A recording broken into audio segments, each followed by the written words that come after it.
Here we are then, the answer of why you've not been growing. This is how to structure your workouts to get the most out of your training. In this video, I'm going to run through the difference between a strength and a resistance profile, where they're useful, where they're not, and I'll give some examples later in the video. This will transform how you think about programming your exercises and not just throwing them willy-nilly into the plan. The first question is why? Each muscle has a strength profile, each machine has a resistance profile. When you marry these two up, it really utilizes the machine or the dumbbell or the barbell or whatever utensil or facility you have to train with. When you marry these two up and utilize them to the best of their ability, it really helps you train the muscle where it is strongest, and then when it is tired, continue to progress at the end of the session. Firstly, we're going to look at the strength profile. So the strength profile is internal. It is the muscle. It is you. You can't change it. Some people's will be slightly different depending on their limb length, but overall, in the middle of the range of any movement is where you're going to be strongest. So if we take a bench press, for example, some people you're likely to fail here and you're likely to fail here, but usually you're okay in this mid-range. If it's really heavy and it doesn't move here, then you're stuck. Most people will do half reps for this reason. This is why a full range of motion is also super important, because you're exposing the weakest part of each movement. So people that don't come all the way down will tend to be able to lift more than the people that cut it a little bit short. This is why full range of motion is important, and this is an understanding of the strength profile. The resistance profile. Now this is slightly different. This is how the external load is on you. So in our little diagram here, you can see a man holding a dumbbell out to the side. You can hold, or down by the bottom. Because if we look here, I'm going to take my mouse and use this. This is essentially the pivot. Now the pivot being the point of movement. So we've got the dumbbell hanging down by the side. Gravity is pulling it down. When it is most horizontal, it is actually the heaviest. Now, if he was to carry on moving his arm up, in theory, this resistance profile would get lighter. So the dumbbell, in technicality, would get lighter. It's still hard because the muscle strength profile would be different. We'll touch on that later. This is why Prime Kit and all the adjustable resistance profiles are useful, because you can load it where, yes, it's mid-range, or you can load it so it's really, really heavy in this stretch position, or you can load it where it's heaviest in the shortened position here. So this gives us a lot of versatility. Similarly with a pec deck, you can load it where it's really heavy in the stretch and really light in the squeeze. Now, these are tools to be used when you're slightly more advanced, but that doesn't mean you can't utilize them when you have the availability of the kit, or even just to think about them when you're a newbie. So picking something that has a resistance profile that fits where you are in your workout. The bottom line really is the resistance profile. You want it to be heavier in the short or the squeeze at the beginning of your sessions, and at the back end of your sessions you want it to be heavier in the stretch. The reason for this is it matches what your body's strength is like. It's easier to get something short when you're full of energy, but you can hang here and stretch it right out for a long period of time when you're tired. So that's a basic thought process for planning out some form of training session. For example, if we were to do an arm day, we would do something where we have the arm out in front of us, say a preacher curl. You get it really short. That would be the first movement. Then the next movement, you might do something mid-range. So maybe now we're looking like a hammer curl, because it's loaded here. It's not really loaded here. It's not really loaded here, but here is where it's heaviest. Now, then we might go to some form of incline curl where the shoulder is behind us. Now that's pulling and loading really here, but the weight will technically be dropping off as you get it short. So this is how you can match the resistance profiles to where you are in your session. I want to interrupt this video just to talk to you about supplements. As a competitive bodybuilder, my performance, my recovery, and my health are all super important in my life. This is why I have been using Train by JP supplements for the last 5 years now. They cover everything from your pre, intra, and post-workout nutrition. They also offer health and joint supplementation. They also offer a nice stack and save option, which means that you don't have to think about which individual products you need. They're all there in a bundle package for you with a discount. If you click the link in the description below and use the code GPS10 at checkout, you'll get a 10% off your order. Now back to the video. Lining up your resistance profiles to your strength profiles. This is typically, for me, why I program my compound lifts usually second to fourth movements in my training session, because I've already got the muscle really short, as spoken about beforehand, and now we've got a hack squat, now we've got a leg press, where that middle range is that sticking point. Yes, you're coming all the way down. Let's talk about a hack squat, for example, and trying to get your glutes touching your heels, but coming out of there, you're quite weak, but you'll fail about the mid-range, and that's where the real tissue is added. That middle range where your knees are around 90 degrees.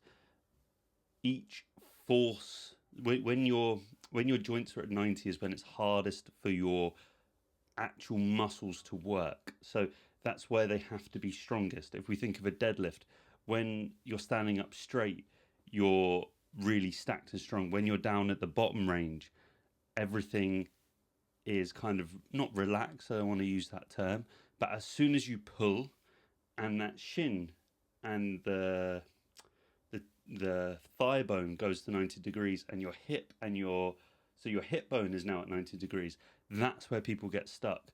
So this is why putting your compound movements, say second to fourth movement in, is really where I feel that they come into their own. You're already warm.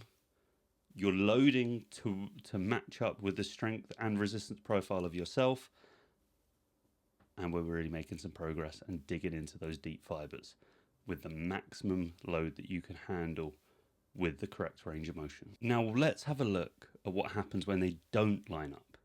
Now you can see here on this graph it talks about the strength, and I believe that the graph here is talking about the exercise specifically, but I think this is actually more valuable to look at as your workout as a whole.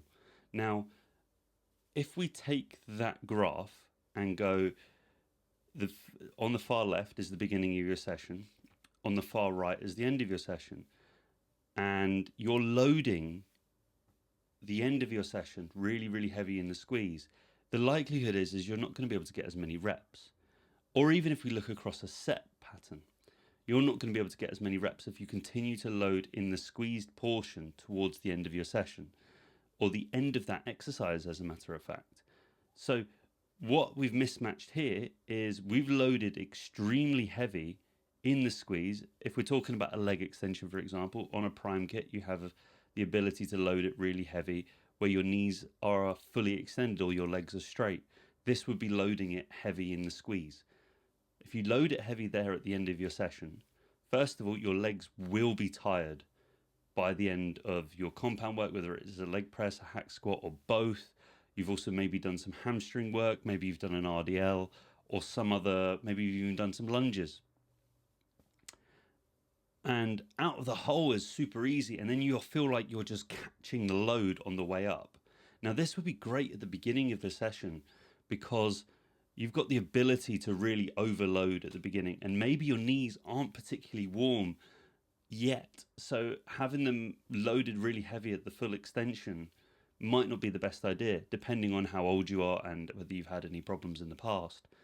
But really putting it heavy at the end, at the end of your session, doesn't make sense. Now, if you switch that round and put it on, I believe it's setting 3, where it's really, really heavy in the stretch, it's really going to tax those muscles and get that deep stretch that maybe the leg press and the hack squat wasn't able to provide, and really open up those fibers and let all of that blood in with all of the blood that has the nutrients in it, where we've had our intra workout from Trained by JP, and our pre-workout, maybe we've used some supplementation, say we maybe even put some insulin in or something like that, and those things are then going to really get into those deep muscle fibers by stretching out. But as you kick through the movement, the load is going to drop off and you're going to be able to get it short. So when you get it short, you're like, okay, I got it really squeezed, I've got another one in me, and maybe you'll get another 5 reps by utilizing this tool. I'm huge on this. I think it's such an important tool. I very, very rarely load the squeeze position on things like a leg extension. I believe that middle range, so maybe like pin 1 or the middle pin, is plenty. The only time I typically do anything to really get it short is something, a muscle short would be like a dumbbell curl or something like that. But typically, I kind of stray away from really loading it too heavy in the short because I don't believe there's much value there. I would prefer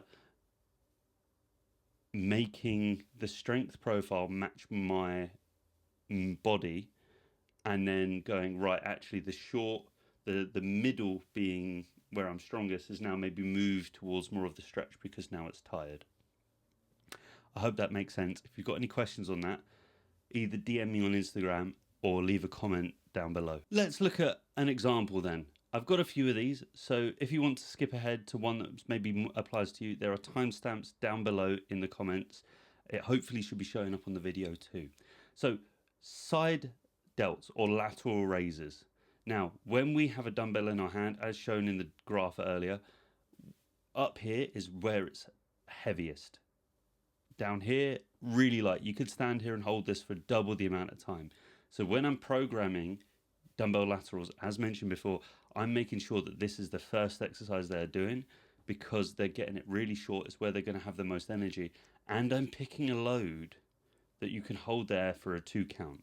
So you're not going too heavy because you can do this all you want. But the money, the return on investment is when your arm is out to the side. Now, if we look at the cable lateral and we line up the pin or the pivot, let's take this as the pivot. I want my hand to be in line with that and pulling away. So if I'm braced here, it is going to be in line with my wrist if I'm using a cuff, or in line with my hand if I'm using a handle. And that is then going to be pulling my arm across like this, which is going to be loading the stretch the heaviest. And then as we pull away, the profile of the resistance profile will be matching the strength profile better, and we'll typically get a few more reps. Maybe not as many reps in the stretch position, but in the squeeze position we'll be getting more. So maybe if you're programming at the end of a session, this is where this would come into play. Now, the lower down you have the cable, I see a lot of people putting the pivot, the cam of the cable all the way at the bottom. Now you're mimicking the dumbbell because the pull isn't coming across the body. The pivot is now coming down from the bottom, and now you're loading it really heavy here, and then it's pulling you down and taking tension away because it's now pulling you towards the floor. So just something to think about when doing a cable lateral raise, or especially like a single arm, or maybe you've got a cuff lateral where you're loading 2 at the same time, where the pivot point is and where you are in relation to that pivot, how far the bench is backwards and forwards. The further back you are away from the cable station, the harder it's going to be in the squeeze and the easier it's going to be in the short. So something to think about when you're programming that and when you're setting it up. Let's now look at biceps, something you all want to know about. Whether you're a teen bro, whether you're a male getting on stage, and even girls, the amount of girls that I've seen do, oh, Gary, look at my arms. I'm like, yeah, okay, that's really cool. So how do we program this? How can we use this knowledge that we've just gained in our arm training? 2 movements, preacher curl by Asian curl, or some people might call it a cable curl or low cable curl or whatever it might be. Now the preacher curl, we can use a machine, or we can use a dumbbell, or even a cable if you can be bothered to set up the bench. What this does is we're now having a braced upper arm, and we're able to keep it in front of us, which will get more of the shortened inside head of the bicep. They all work in all ranges, but because we're loading it heavy in the squeeze, which is the shortened part because it crosses the shoulder joint, we are able to get it short. So this would be something we do at the beginning of our session. The beautiful part about doing a preacher curl is, and I'm going to touch on something else as well in a second on this actually, is that we're able to open it up and fully stretch out the bicep at the beginning of the session too. Now by opening it fully, we're then stretching out, but the preacher curl isn't heavily loaded in the stretch. From a resistance and resistance profile side of things, it's actually technically dropping off weight in the stretch position. So we have the ability to load it out in the stretch without risking too much. Now, I see a lot of people, this is my second point, is doing a bicep curl where they're never going fully to the extension. Now, then, in my mind, they're missing half the movement, because you're then able to get that elbow joint warm at the beginning of your session. Now, yes, you're doing this is going to work where the dumbbell is heaviest, and it's also going to be working kind of in match with the strength profile. So I can understand their reasoning if that's what they're going for. But the longer we lower something down, the more negative we get of that movement. So the more we get lowering it down and stretching it, the more muscle growth we're going to get and the more range of motion we're going to get. So opening all the way down and then driving our upper arm into the pad and curling up, and as the dumbbell comes up, it's going to get heavier, so we're going to get more out of it. So actually we're then going to go all the way back down, and it's going to be slightly easier. We've then warmed up our arms, ready for the next attack that we're going to do with our next exercise. Now, a Bayesian curl or a behind the back cable curl, whatever your coach has called it, some people just call it a low cable curl, is where you are off to you would have a cable loaded behind you, your arm is behind you, and you're dragging. So it's similar like an incline curl. An incline curl would work. I don't particularly like the resistance profile on this, because as it stretches back, the weight comes off where we want the weight in the stretch. So this is why I pick a behind the back cable curl instead. Now, as we curl up, because of the way our arm is, we're matching the strength profile at the end. So we would put this at the end because it's stretched out, and then as we drag up, it's still going to be hard in the squeeze, but it's going to be heavier from a resistance profile in the stretch. So we're getting the most bang for our buck by doing it this way. Doing it the other way around isn't going to stop you growing. It's not going to be, oh my God, he's doing it all wrong, go away, don't even think about coming into the gym. But you're going to do the two movements anyway, so in my mind, let's do one first and then the other. Let's do which one makes the most sense. And as I say, whether it cable, dumbbell, doesn't really matter. The only thing, as I say, that I don't like is an incline dumbbell curl.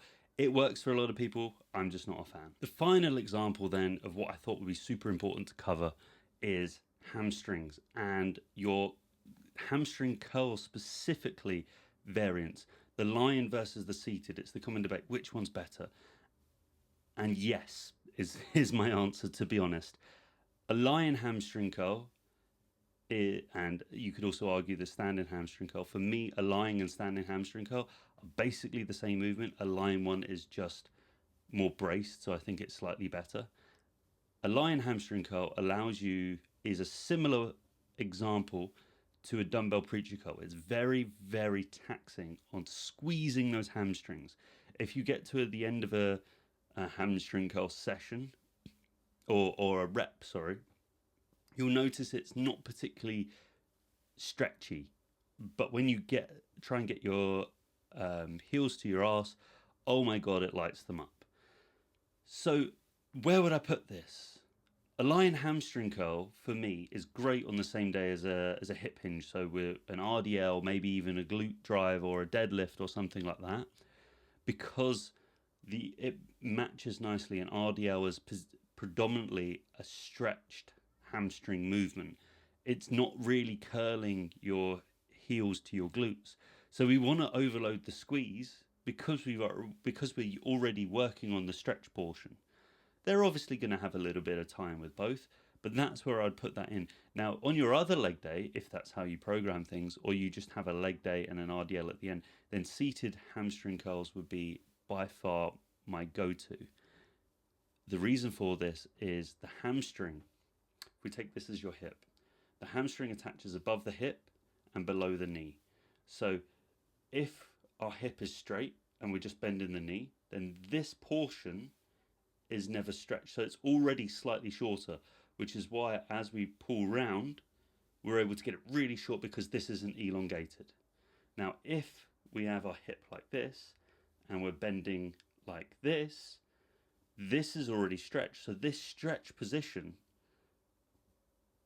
is more stretched. The hamstring is longer because it's above the knee. And as we go back down, we then have the ability to get it short. And actually, we should be slightly stronger in a seated because it matches that strength profile slightly better, as we mentioned earlier. So for me, a seated hamstring curl is wonderful as not just extra hamstring work, but also a great knee warm-up on a quad dominant day. And a lying leg curl is a great way to just toast off your hamstrings before or after an RDL. Now, it's the only time where I actually program a shortened bias movement after a lengthened bias movement. So an RDL would be a stretch and a lying hamstring would be a short. The only time I'd really do that is because an RDL is so much more taxing on your whole body. So a lying hamstring curl is slightly easier on the body because it's a single joint movement. So I would put that after an RDL typically. I hope that made sense. Again, any questions, comments below, DMs, anything like that, I'm always available for any more. To summarize then, how to apply it. First of all, think about the structure of your workout. Know what muscle you want to train and where you're going to put it in your workout. So let's talk biceps again. We mentioned about the preacher curl going first and the Bayesian curl going last. Look at what tool is going to be beneficial. So if we're doing, let's go to a different muscle group. If we're doing a chest movement, a Smith machine doesn't have the ability to vary the loading. It is consistent. There is no giving it. You get what you get. You get what you're given. But a prime piece or something, let's even think about the old school hammer strength presses where they're a single pivot. Because the pivot comes down, it's actually really light in the stretch, but gets heavier as you press away. So if you've got a Smith machine and a hammer strength machine in the same session, well then maybe we need to do the hammer strength machine first because it's heavier in the squeeze than it is in the stretch, and then move over to the Smith because it's more evenly distributed. So reading the tool is super important, and the more you look at these things now, hopefully after watching this video, you'll be able to go, right, actually that's why that's really heavy in the squeeze. And if you're someone unlike myself that has a really strong triceps, you go, well, I really like the hammer strength. Yeah, because your triceps are strong enough to lock it out. Whereas for me, with my really long arms, it just gets heavier and heavier and heavier, and I'll die off super quickly. So pick the machine that works best for you. I'm a fan of loading in the stretch more than I am the squeeze. I find that opening up the muscle, and you can get it short. As long as you're loading, as long as you're getting it nice and stretched, especially in a pec deck, and then squeezing it together, loading the stretch will make a huge, huge difference to your training. It will also protect your joints in the long run, which is another video that I can talk about that in. But loading the stretch when available will bring your progress on faster than you can think. The only thing that I will add to that is if you're finding that you are battered all the time because you're loading everything in the stretch, maybe it's time to move it to more of a mid-range, because it can be that stretch loading, because it's technically more hypertrophic, it's also more fatiguing on the body. So something to bear in mind if you are in a deep diet phase. and filling in the gaps. So if you've got, as we mentioned, a hammer strength machine where it's really heavy in the short, you go, right, I've loaded this heavy in the short. How can I load it in the lengthened or the stretch position, as we could also call it? So there's just filling in the gaps and going, and this is how you pick your movements. Okay, I've loaded a line hamstring curl, so now I need something to stretch it out. So maybe I'll do a hyperextension, maybe I'll do an RDL, but I really want to keep that movement in. So that's something to apply. So hopefully that makes sense. Let's bring this home then. Thank you very much for watching. If you like the video, like it, share, subscribe, comment. Any comments are very, very welcome. I want to make these as good as I can for you guys. Any criticism you might have, please, please, please just pop them down in the comments below. I want to do the best job that I can. And yeah, I'll speak to you guys next week.